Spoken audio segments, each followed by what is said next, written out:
നാടകസന്ധ്യയ്ക്ക് തുടക്കം കുറിച്ച് നാടക വിളംബര ജാഥ നടത്തി.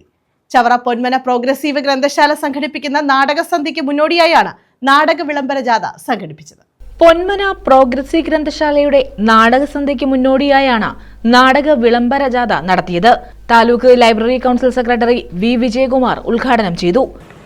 ഒരു 2 ദിവസം മുമ്പാണ് കേരളത്തിൽ നമ്മുടെ നാട്ടിന് വിസ്മയമായി ആയിരക്കണക്കായ ആളുകൾ ഖസാക്കിന്റെ ഇതിഹാസം എന്ന നാടകം ഇങ്ങനെ ക്യൂ നിന്ന് കണ്ട ഒരു കാഴ്ചയുണ്ട്. അതിൻ്റെ പ്രധാനപ്പെട്ട സംഘാടകരിൽ ഒരാൾ പ്രോഗ്രസീവ് ഗ്രന്ഥശാല പ്രവർത്തകരായിരുന്നു എന്നത് വലിയ അഭിമാനമാണ്. ആ നാടകത്തെ ചേർത്ത് നിർത്താൻ നമ്മൾ തുടങ്ങുന്ന യാത്രയിൽ പ്രോഗ്രസീവ് ഗ്രന്ഥശാല നടത്തിയ നിശ്ചലമായ ഇടപെടലുകളുണ്ട്.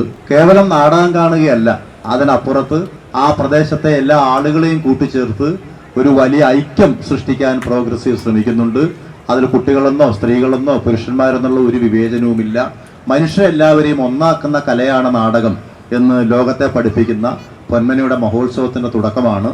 ആ തുടക്കം എന്ന നിലയിൽ ഈ വിളംബര ഘോഷയാത്ര സന്തോഷത്തോടെയും അഭിമാനത്തോടെയും ഉദ്ഘാടനം ചെയ്തിരിക്കുന്നു. ലൈബ്രറി പ്രസിഡന്റ് പൊന്മന നിഷാന്ത് അധ്യക്ഷത വഹിച്ചു.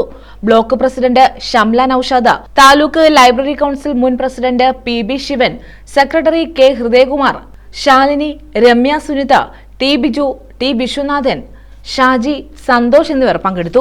വെള്ളിയാഴ്ച മുതൽ 6 നാടകങ്ങൾ രാത്രി 7:45 നടക്കും. ഗ്രന്ഥശാലയുടെ 73ാമത് വാർഷികാഘോഷത്തോടനുബന്ധിച്ചാണ് നാടകസന്ധ്യ ഒരുക്കുന്നത്. വെള്ളിയാഴ്ച 6:30 PC വിശ്വനാഥ് MLA സമ്മേളനം ഉദ്ഘാടനം ചെയ്യും. News bureau, Chavara.